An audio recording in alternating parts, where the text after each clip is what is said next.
할렐루야.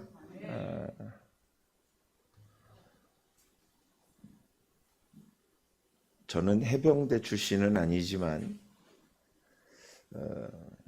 해병대들이 보통 그렇게 해병대를 생각하면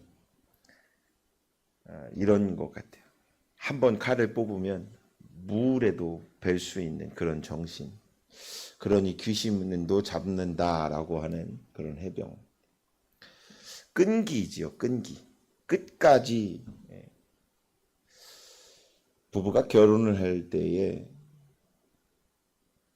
전혀 아이고 우리는 딱 1년만 사랑할 거야 라고 생각하는 사람으로 마음을 갖고 결혼하는 사람이 있을까요? 친구 간에 야, 너 나하고 친구하자 라고 하는데 야, 너하고 딱 1학기만 친구하자. 2학기부터는 서로 모르는 사람이야 하고 친구하는 사람이 있을까요? 없겠죠. 친구를 맺던 부부의 연을 맺던 모든 관계를 가질 때에는 끝이 없는 끝까지를 생각하며 희망을 합니다. 또 희망뿐만이 아니라 당연히 그럴 것이라고 생각을 합니다. 그러니까 당연히 그럴 것이라고 생각하는데 훗날 또 지나면 저 사람이 나를 배신해가지고 내 마음을 몰라줘가지고 뭐 이런 얘기를 해요. 역지사지로 돌이켜보면 그 반대편의 입장을 들어보면 똑같은 마음을 가질 수 있겠지요. 오늘의 말씀의 주제는 예수님에 관한 이야기입니다.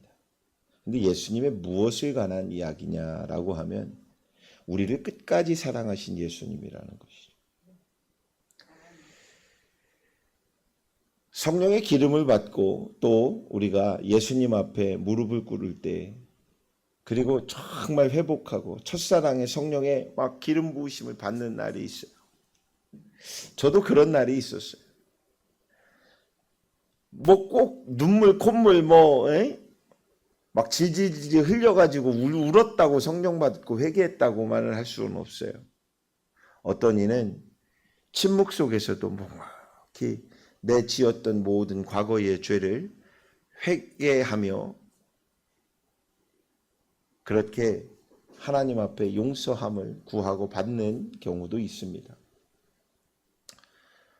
그러니까 어떤 행동에 의하여 우리가 회개했고 예수님을 믿고 예수님을 성령의 그 기름 부으심을 받고 이런 건 아니죠. 영과 진리로 예수님 앞에 구하여야 하고 영과 진리로 구했을 때 예수님의 그 사랑이 우리 안에 덧입혀지는 것이죠. 그것이 끝까지라고 하는 것 같아요. 그런데 그렇게 받은 우리가 조금 더 오늘을 살고 내일을 살다 나에게 조금만 연단이 오면 갑자기 기도가 바뀝니다. 늘 성령에 충만할 때는 살아계신 주 나의 참된 소망 걱정 근심 전혀 없네.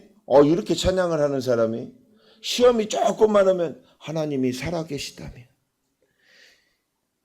이것 좀 해결해 주셔야 되는 게 아닙니까? 나의 아버지시라며요. 왜 이런 문제를 나에게 주십니까? 살아 계시긴 계신 겁니까?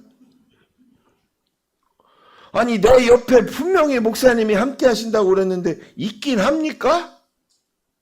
이렇게 이제 좀 바뀌지요. 왜 그러느냐? 하나님이요 우리에게 여러 가지 감정의 요소와 마음을 주셨는데 그 감정을 컨트롤을 잘못하다 보면 늘 우리에게는 외로움이라고 하는 무서운 적이 만들어지고 등을 돌리게 되고 사회가 나를 적으로 만들었구나. 적이 사회구나. 저 사람들이구나 하는 어떤 방어 기제가 나오게 되는 것 같아요. 그러다 보면 내 옆에 친구가 있어도 가족이 있어도 심지어 평생을 함께 하겠노라 나는 당신 없이 못 살아 정말 못 살아 뭐 이렇게 해놓고 나서도 그 사람이 옆에 있는데도 난 당신만 봐요 라고 하고 있는데도 외로움을 느낍니다. 왜 외로움을 느낄까요? 왜? 뭐 질문만 하면은 다들 이렇게 눈을 안 마주치려고 그래. 왜 외로움을 느낄까요? 쉽습니다. 문제는. 답이 쉬워요. 하나님께서 그렇게 만드셨기 때문입니다. 인간은 예수님이 안 계시면 완전체가 되지 못하는 그런 창조물로 세우셨어요. 오늘 본문을 통해서 사랑하는 성도 여러분들은 외로움을 이겨낼 수 있는 그런 사랑이 무엇인지, 그런 방법이 무엇인지를 생각하고 기억하고 또 그렇게 믿음으로 나아가 승리하시길 주의 이름으로 축원합니다. 소망을 가지십시오. 소망은 바라는 것입니다. 확신을 가지고 바라시길 바랍니다. 성경의 말씀에 보면 이기지 못할 시험을 우리에게 주시지 않는다고 그랬어요.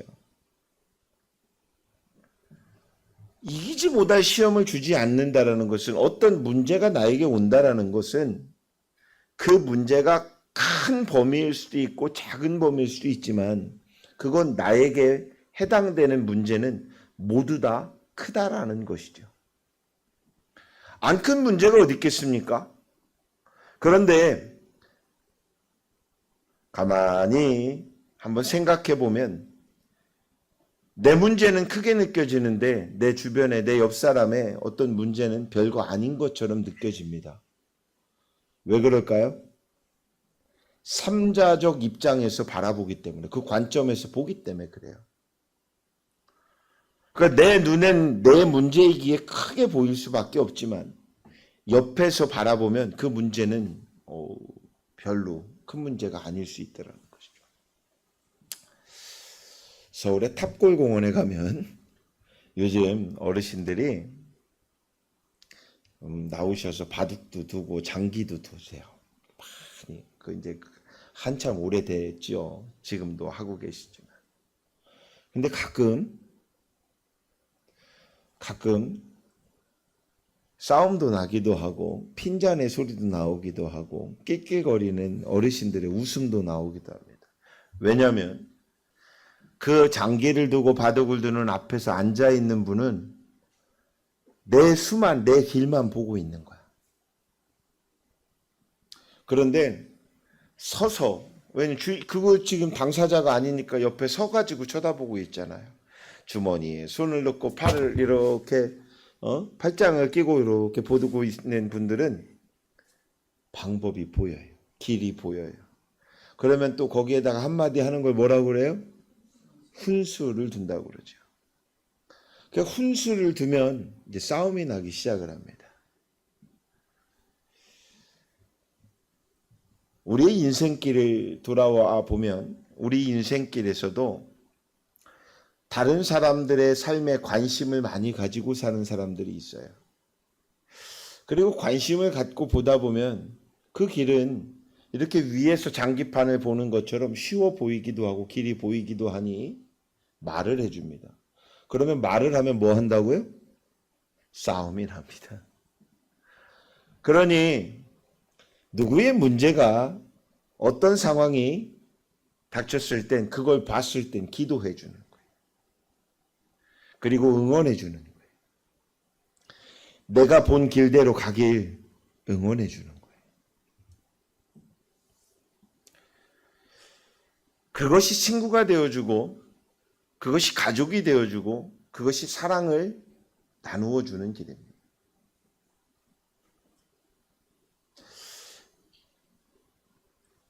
제가 좀 어렸을 적에 요한복음에 있는 한 말씀을 듣고 이런 물음표가 생긴 적이 있어요. 예수님께서 내가 길이요 진리요 생명이니 나로 말미암지 않고는 아버지께로 올 자가 없느니라 라고 말씀하십니다. 근데 그 말씀을 듣다가 아멘 했는데 아멘 하면서 물음표가 생겼어요. 아니 예수님만 믿으면 천국을 간다고 하고 예수님을 믿어야 믿음으로 회개가 시작이 되는데 왜 믿는 것을 알려만 주지 강제적으로 막 두들겨 패던 묶어 놓던 너 나만 믿어. 안 믿으면 진짜 죽어. 이렇게 한다면 세상 밖으로 나갈 일이 없잖아요. 시험에 들 일이 없잖아요. 그런데 왜 안 그러시고 말씀으로만 야 내가 길이요 진리요 생명이야. 나를 만나야 나로 하여금 하나님께로 오는 거지 그 외에 다른 방법이 없어 라고만 말해주고 그 선택지를 사람에게 줄까? 그래놓고 왜 우리 보고 힘들게 전도하라고 그럴까? 뭐야?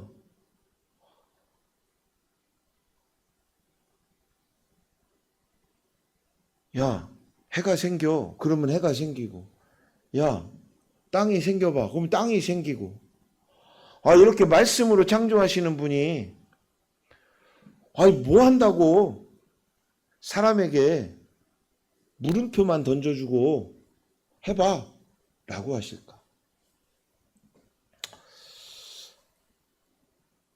참 어렸을 때니까 국민학교 시절이니까 뭐 그런 생각이 좀 들었어요. 이거 그래서 그냥 그렇게 내가 여기에서 선택하고 이렇게 힘들게 가야 된다는 얘기야? 그럼 여기에서 그냥 선택을 막 이렇게 고민을 하려고 그러면 우리 어머니가 빨리 교회 안 가? 막 이러세요. 빨리 가! 그럼 너 가갖고 조용히 앉아 있다 와? 너 고개도 돌리지 마. 그러면서 이렇게 신앙생활을 좀 했어요. 뭐 그러다가 잊어버렸죠. 그런데 제가 신학을 하는 속에서 문득 그때에 기도했던 그런 생각이 들었던 생각이 문득 들었어요. 신학생으로서 공부를 하고 있는 그때에 그런 생각이 드는데 이런 마음이 들더라고요. 우리의 선택을 통해서 하나님은 기뻐하시기도 하고 하나님이 예비한 그 길을 만들어 놓으시고 너 일리 갈래? 여기로 갈래? 라고 던져주실 때 제가 여기로 갈게요 라고 이것을 한 살 된 돌잡이 아이가 뭘 잡느냐에 따라서 부모님은 막 행복해 하듯이 그걸 우리에게 계속적으로 던지시며 그 길 속에서 찾아오길, 그 미션을 수행하길 원하시는구나. 그런데 정답을 참 우리가 우매하기에 알려주셨구나.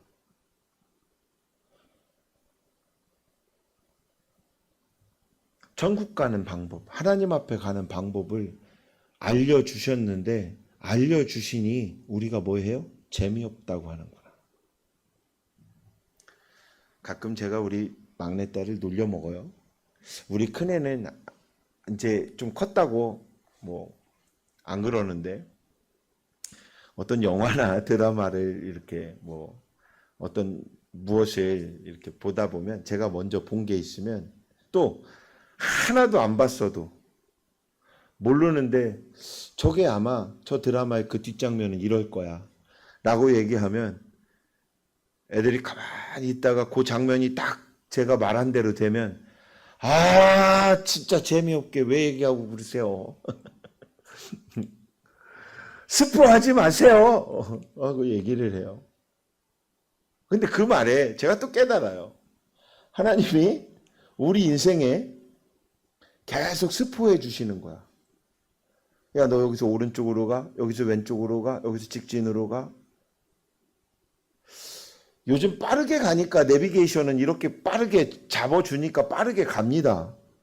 그런데요, 그 내비게이션이 나오기 전에 요즘 젊은이들은 옛날 저희 그 차에는 차량 그 사용 설명서보다 더 중요한 게 있었습니다. 권사님 뭔지 아시죠?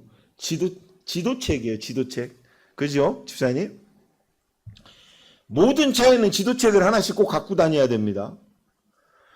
그래서 외지로 나가면 그 지도책을 항상 펴야 되고, 폈는데도 지도를 잘 못 보는 분들 어떻게 창문 내리고, 있잖아요!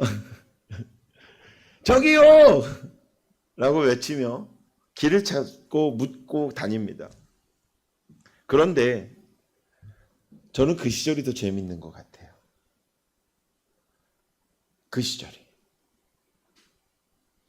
제가 부여 친구네 집에 가는데 약간 저녁이 어둑어둑해지면 시골에는 사람이 없잖아요. 지도를 보는데도 모르겠는 거예요. 그러다가 논산에서 부여로 들어가다 보면 중간에 아주 은혜로운 동네가 있습니다.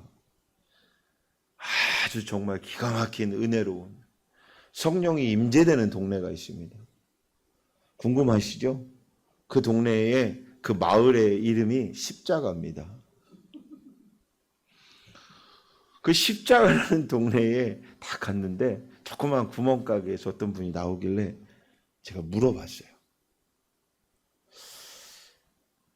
여기에서 어느 곳을 가려고 하는데 그곳으로 가려면 얼마 정도 가면 돼요? 아이고, 얼마 안 멀어요. 여기서 요짝으로 이렇게 조금만 가면은, 이렇게 쭉 따라가면은, 좀만 가봐. 좀만 가면은 거기 있어. 그럼 거기서, 그 안쪽으로 이렇게 쭉 들어가면 돼. 이게 도대체 얼마 안 먼다는 얘긴지 해서 친구들하고, 알겠어. 그럼 쭉 가기만 하면 됩니까? 가면 나옵니까? 나와. 거기 조금만 가면 돼요. 밤길에 이제 운전을 하고 들어가는 제 입장에서는 조금이라고 하니까 뭐 한 1km 정도 안 되겠나. 근데 한 4km를 가는데도 안 나와요. 그 좀 더 가다 보니까 잘못 왔나? 하는 걱정이 되더라고요. 그런데 어째저째 그 조금이라고 하는 곳에 찾아갔는데 그 찾아간 그 기억이 저한테는 굉장히 친구들한테는 추억이었고 기억이 됩니다. 얼마나 찾아갔냐면 거기서 거기까지 거리가 뭐 한 6, 7km 정도 되지 않을까 싶은데 2시간 반 이상을 찾아갔어요. 그 얼마나 찾아갔겠습니까?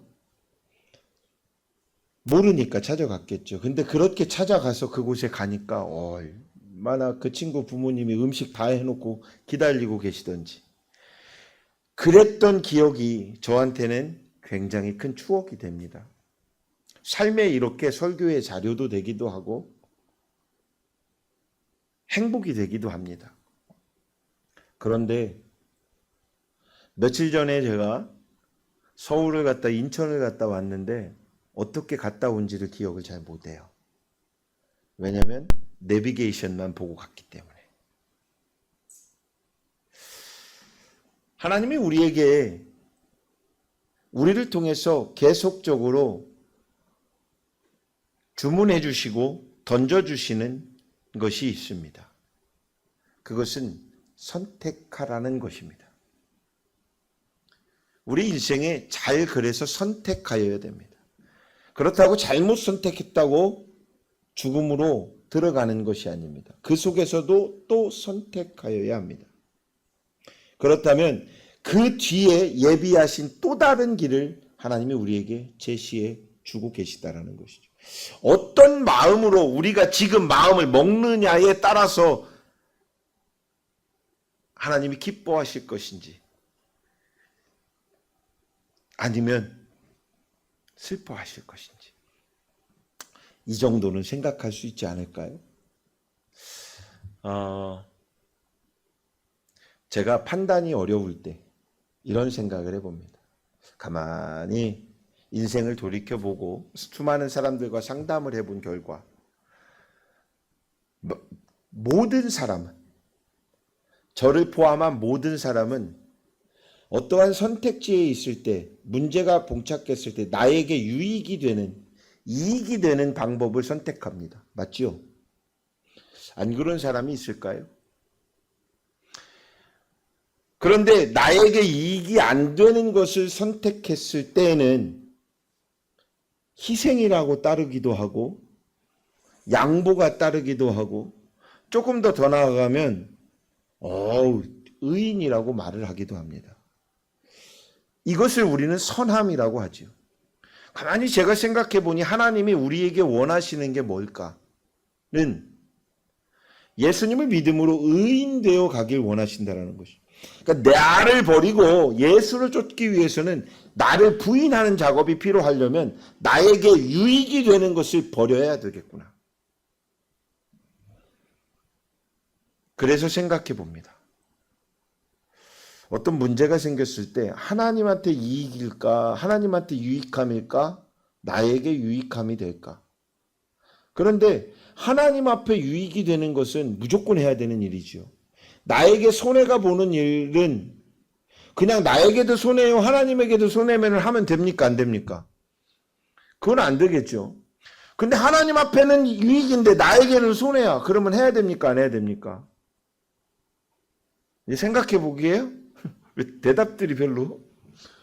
하나님 앞엔 유익이고 나에게는 손해라면 꼭 해야 됩니다. 왜냐하면 하나님의 유익이 있을 땐 그 유익을 통해서 하나님은 우리에게 축복을 더하여 주신다라는 것입니다. 할렐루야.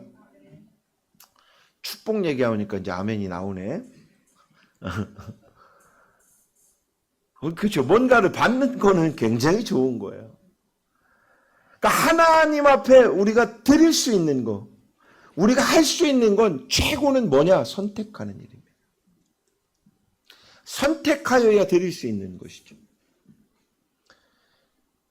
우리가 본문의 말씀을 보면서 끝까지 사랑하시는 예수님을 우리가 만난다면 반대로 우리가 지금 이 순간에도 결단해야 되는 건 끝까지 나 또한 예수님을 사랑하겠습니다라는 것이죠.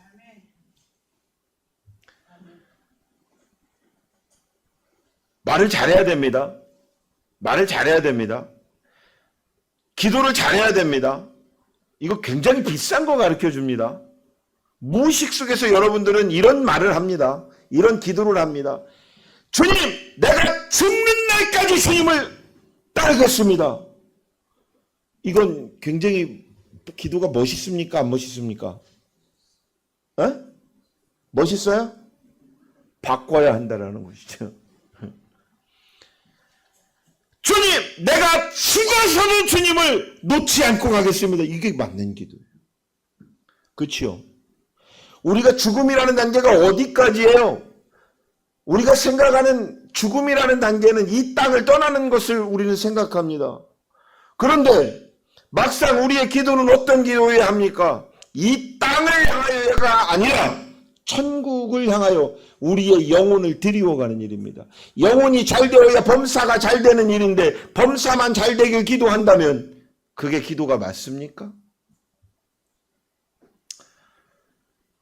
그러니 기도해 줄 땐 꼭 그 영혼을 위해서 기도해 주십시오.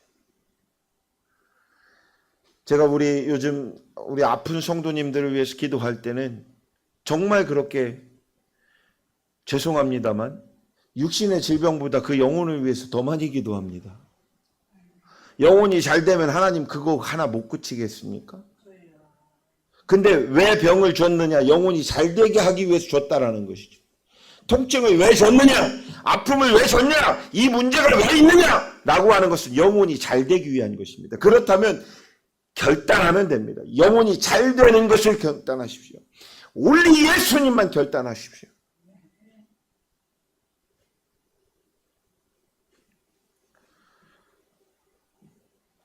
제가 엊그제 우리 오집사님 전화를 받고 끊자마자 기도해 줬어요.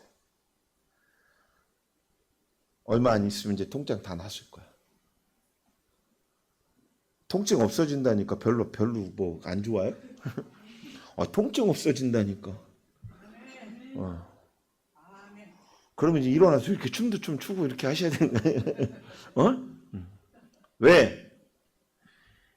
어떤 결단을 하느냐에 따라서 시험의 문제는 계속해서 지속적으로 되는데 내 문제가 아니라 내가 내 머릿속에 예수를 향하여 나아가는 사람이 될 땐 내가 이 문제를 걷어가도 되겠구나. 마귀가 줬으면 하나님이 보실 때 야, 너 그만해 라고 말씀하실 수 있다라는 것이죠. 근데 그냥 거기에서 다 이렇게 갈까 말까 왔다 한 발짝 들어갔다 또 다시 나왔다 왔다 갔다 막 이렇게 하고 있으면 내비둬 보는 거예요.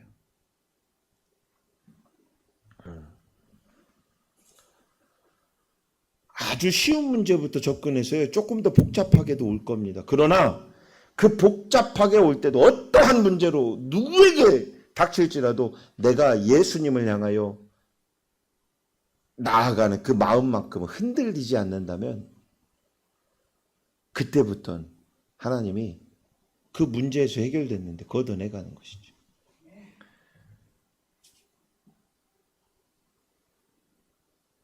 예수님의 그 사랑을 우리가 오늘 이 시간 그렇게 본받길 원합니다. 예수님은요, 자기 자신을 낮추시는 그런 사랑을 했습니다. 낮추어야 합니다. 예수님은 언제나 내어주는 사랑을 소유하신 분이었습니다. 받기도 하십니다. 그런데 받으면 더 큰 것을 내어주셨습니다. 그 사랑은 거만한 사랑이 아닙니다. 자신을 낮추는 겸손한 사랑이었습니다.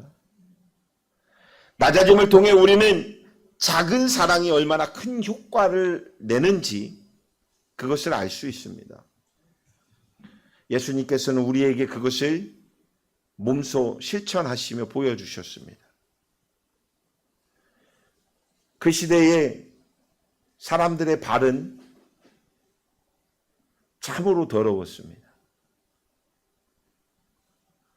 요즘도 좀 이렇게 말을 해서 예배 시간에 말을 해서 그렇지만 얼마 전 뉴스에 계속해서 나와요. 그건 문화예요, 문화. 중국에서 제주에 많은 사람들이 여행을 옵니다. 그 여행 오니까 좋지요. 왜냐면 와가지고 돈도 많이 쓰고 가고 그럼 경제 성장도 될 것이고 제주도만 온다고 그 제주도만 좋은 게 아니라 제주도에 이 육지에 있는 물건들이 또 많이 들어가기 때문에 또 경제 성장은 그렇게 일어납니다. 그런데 제주도민들 중에서 많은 분들이 안 왔으면 좋겠다. 왜 그러느냐 그런데 요즘은 휴대폰이 얼마나 좋은지요. 휴대폰으로 이렇게 해서 보도가 됐어요. 어떤 애기 엄마가 애기를 데리고 횡단보도 가다 말고 앉혀갖고 그 횡단보도 옆에는 아주 멋들어진 가로수가 서 있는데 그 가로수 밑에서 애기가 큰 볼일을 보게 하고 있는 거예요. 도심에서. 모든 사람이 뉴스를 보면 어머나 세상에 어떻게 저럴 수가 있어. 왜 저래? 심지어는 강아지도 이렇게 강아지를 키우는 사람들도 배변 봉투를 가지고 다니며 그걸 치우는데 그냥 그렇게 볼일 보고 가요. 근데 제가 풀영상을 하나를 봤는데 뒤처리도 안 하고 그냥 옷 입히고 개보내는 것 같아. 어머나 세상에 하는 생각이 좀 들었어요. 근데 그 사람이 제가 보기에 이런 생각이 들어요. 괘씸하기도 하고 여러 가지 막 문제를 막 댓글을 보니까 그러기도 하는데 그 사람이 중국에서 한국에 왔기 때문에 아유 우리나라 아니니까 괜찮아 야, 아무데나 싸 이랬을까라는 것이죠. 제가 볼 때는 아니에요. 그 사람이 살고 있는 중국의 문화 자체가 어느 한 지역에, 중국 전체가 그러지는 않겠지만 어느 한 지역의 문화가 그럴 수 있더라는 것이죠. 그것을 이 시대로 놓고 보면요, 정말 길에 어떤 게 있을지 모르는 그 길에 사람들은 발로 그 길을 걷게 합니다. 지금같이 아스팔트가 되어 있습니까? 시멘트가 있었습니까? 아니지요.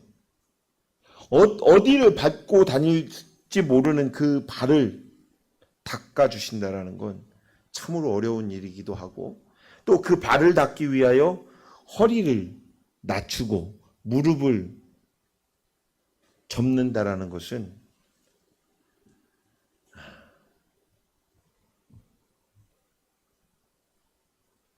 가히 쉽지 않은 일입니다.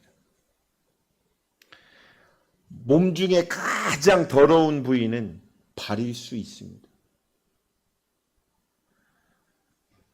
그러나 예수님은 제자들의 발을 씻겨 주십니다. 낮은 곳에 있어야 사랑이 무엇인지를 온전히 깨달을 수 있습니다. 사랑하는 여러분, 사랑을 받고 싶으십니까? 그렇다면 사랑을 전해 주어야 합니다. 그런데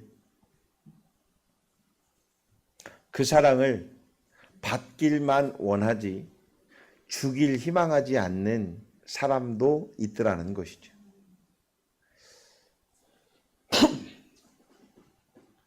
예수 그리스도의 사랑은 절대적인 사랑입니다. 절대적 사랑. 우리가 사랑하는 연인에게 주는 사랑, 부모님을 생각하는 사랑, 자녀를 향한 사랑, 이 모든 사랑은 절대적이라고 말을 합니다.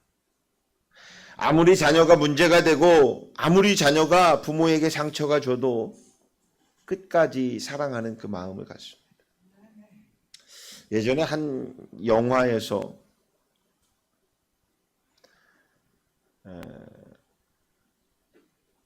공공의 적이라고 하는 그 영화가 기억이 나는데, 그 영화에 펀드 매니저인 아들이 아버지의 유산 때문에 칼을 들고 들어가서 아버지를 죽입니다. 있을 수 없는 일이죠. 지금도 있어서는 안 되는 일이고 있을 수 없는 일이지만 벌써 한 10년 훌쩍 넘은 영화 같은데 그럽니다. 그러는데 그러다가 그 모습을, 장면을 어머니가 봅니다. 아무개야, 그러면 안 된다고 말기는 그 어머니를 향하여 칼을 또 휘둘렀습니다. 어머니의 목 부위에 칼이 찔렸습니다. 그러면 손톱이 날아갔습니다. 다쳤습니다. 그곳을 그 아들은 도망하여 피했습니다. 어느 한 경찰관이 그 수사를 파헤치고 가다가 스모킹 건인가라는 것을 이제 찾게 되는 거죠. 이 문제점을 해결할 수 있는 방안을 찾게 되는데, 이 손톱이었어요. 손톱을 어디서 찾았냐면 어머니의 그 찔린 목 안에서 찾았습니다. 손톱. 그게 어떻게 들어갔을까요? 나중에 장면에 보니까 어머니가 죽는 그 순간에 아들의 손톱이 바닥에 떨어진 걸 보고 그것을 삼켰습니다. 아들의 죄를 덮기 위하여. 그 모습을 보며 사랑이라는 건, 절대적인 부모의 사랑이라는 건 끝이 없구나 라고 하는 마음이 들더라고요. 이것이 절대적인 사랑입니다. 그 절대적인 사랑에는 대가가 없습니다. 또 얻는 것도 없습니다. 절대적인 사랑이라는 것은 그냥 거저 주는 것입니다. 나누는 것입니다. 끝까지 가는 것입니다. 저도 끝까지 주는 것입니다. 그런데 세상에 공짜가 있어요, 없어요? 어느 집에서 뭘 준대라고 말을 하며 자꾸 갑니다. 그럼 가면 어떻게 해요? 바가지를 씌웁니다. 저희 장로님하고 아버님하고 가끔 이제 이렇게 일주일에 이렇게 만나서 식사를 하다 보면 어디선가 전화가 와요. 근데 전화가 오는데 약을 파는 전화들이에요. 그 약을 파는 전화를 가만히 듣다 보면 정말 그 사람들의 그 말은 그 언변이 얼마나 대단한지 이 고객님은 대단하신 분으로 막 띄워놔요. 그렇게 아주 아유 사리 분별도 정말 잘하시는 분이고 아유 그렇지요 그렇지요 막 하면서 막 이렇게 만들어주면서 그러니까 이렇게 공짜로 이렇게 드릴게요. 30일만 그냥 드셔보시고 보내도 돼요. 막 하는 막 얘기를 막 하다 보면은 공짜요? 여기에서 이제는 오죽했으면 저 어렸을 적부터 들었던 말이 있어요. 공짜는 양잿물도 먹는다고. 먹으면 어떻게 돼요? 죽어요. 공짜를 좋아하면 안 되는데. 세상엔 공짜가 없습니다. 주는 것이 있으면 받아야 하는 것도 있습니다. 우리가 하나님 앞에 드리잖아요. 드리는 것만 생각하지요. 여러분들은 헌금을 드릴 때 11조를 드려도 이렇게 생각하지요. 근데 받는 것만 생각해 보시죠. 주는 건 요만큼밖에 안 되더라고요. 제가 경험해 보니까 그래요. 우리가 시간을 드리죠. 시간을 드리는 게 요만큼 드리는 것 같지요? 아니요. 나머지 시간을 주장해 주시고 우리에게 허락하시는 그분에게 우리가 지금 드리는 이 한 시간을 놓고 본다면 얼마냐. 그러니까 죽는 날까지가 아니라 죽기까지가 아니라 죽어서도가 되면 그 사랑을 죽어서도까지 실천하겠다라는 마음을 갖는다면 지금 이 시간에 이 예배를 우리가 영과 진리로 드리지 못하는 그런 문제가 없다라는 것이죠. 할렐루야.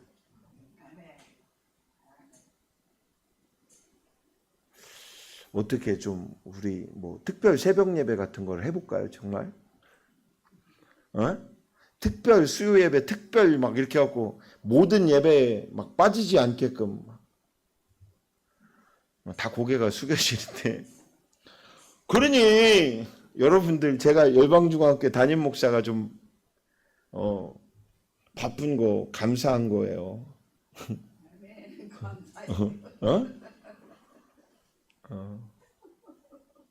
그러면 있는 예배라도 빠지지 않고 예배를 드려야지.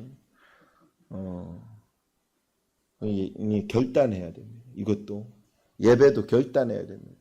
드리는 것 결단해야 됩니다. 뭘 제가 여러분들에게 많이 얘기합니까? 뭘 드리라고 합니까? 뭐 제가 집 팔으라고 합니까? 땅 팔으라고 합니까? 어디는 요즘 어떤 이단은 차를 사게 해준대요. 젊은이들에게 차요? 해갖고 차를 산답니다. 자기 이름으로 차를 사니까 얼마나 좋습니까? 저도 여러분들 차 한 대씩 다 뽑아줄 수 있습니다. 아멘이 안 나오네. 그 차만 뽑아주면 뭐예요? 돈은 누가 내요? 그렇지 본인이 내는 거지. 그 얼마든지 뽑아줄 수 있어요. 근데 여기에 왜 현혹되냐고. 그래놓고 뽑아주니까 고맙잖아요. 우와, 야 뽑았으니까 이 자동차로 대출을 만드는 거야. 자 대출을 뽑자. 그래갖고 이거를 대출을 받게 해요 또. 그리고 이 대출은 이렇게 해서 교회에서 이렇게 또 돈을 해가지고 이렇게 좋은 일을 할 거야. 이런 일로 인해서 너 일자리도 만들 수가 있거든. 그러니까 이렇게 해보자라고 하면 그래요? 그것도 돈을 내요. 그 돈은 그 대출을 받아요. 이것도 누가 내요? 자 여러분 대출도 받게 해줄 수 있다니까. 근데 왜 현혹되냐고 여기에. 눈앞에 보이는 차를 뽑아준다니까. 제가 그 얘기를 들으면 웃으면서 그랬어요. 그런 거 그렇게 얘기를 하면 차 뽑아준다고 하냐면 뭐라고 말을 하냐면 현찰로 뽑자고 얘기를 해. 그 현찰로 뽑아달라고. 그 뽑아주는 데가 있을까요? 이단 중에? 없겠죠. 교회들 중에서도 있을까요? 없죠. 물론 그것도 잘못된 거지만 주는 것이 있으면 받아야 하는데 왜 이런 비합리적인 사랑을 할까요? 절대적인 사랑은 이 모든 것을 무너뜨리기 때문에 그렇습니다. 주는 것이 나의 행복과 기쁨, 만족이 됩니다. 받는 것은 잊게 됩니다. 얼마 전에 어떤 분이 저한테 예전 이야기를 하며 굉장히 고마움을 표하는데 너무 미안했어요. 그분은 받았기에 그것이 기억하고서 너무 감사해서 이야기를 하는데 기억이 안 나요. 뭘 준 것까지 기억을 하고 다녀요, 제가. 근데 그분한테 그랬었나요? 이렇게 말을 못 하겠는 거예요. 감사하지요 라고 말을 했어요. 사랑하는 성도 여러분, 우리가 절대적인 사랑을 배워야 한다면 배워야 됩니다. 이 배우는데 어느 분에게 배워야 하느냐? 예수님입니다. 예수님이 우리에게 주시는 그 사랑을 배우시길 주의 이름으로 축원합니다. 예수님의 사랑은 행동하는 사랑이었습니다. 사랑은 말로서만 나타낼 수 없습니다. 사랑은 행동을 동반하여야 합니다. 행동을 하는 사랑은 거짓이 없습니다. 그래서 행동으로 표현한다는 것은 사랑하는 마음이 있으면 어떤 마음이 들어요? 이렇게 연애할 때 보면 손 잡으면 세상 다 끝난 거야 이제. 그래서 손 잡고 싶은 거야. 손 잡기 전까지는 내가 사랑하는데 저 손을 그렇게 잡고 싶은데 어떻게 잡지? 어떤 상황에 잡지? 그래서 손 한번 잡아요. 그러면 그날 저녁에는 밤을 손도 닦지도 못하고 막. 지금부터 웃고 있는 분들은 그날이 경험한 거야.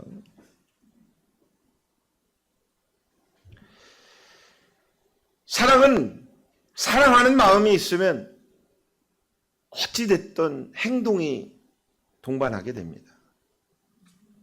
행동으로 실천하는 사랑만은 거짓이 없는 것 같습니다. 예수님은 행동으로 사랑을 보여주신 분입니다. 행동에서 예수님은 많은 사람들에게 그런 감동을 내어주셨습니다. 오늘 본문의 말씀처럼 허리를 굽혀 수건을 들며 제자들의 발을 씻겨주셨습니다. 제자들은 그와 같은 행동에서 깊은 감동을 받았고 감명을 받습니다. 그리고 예수님의 사랑을 느꼈습니다.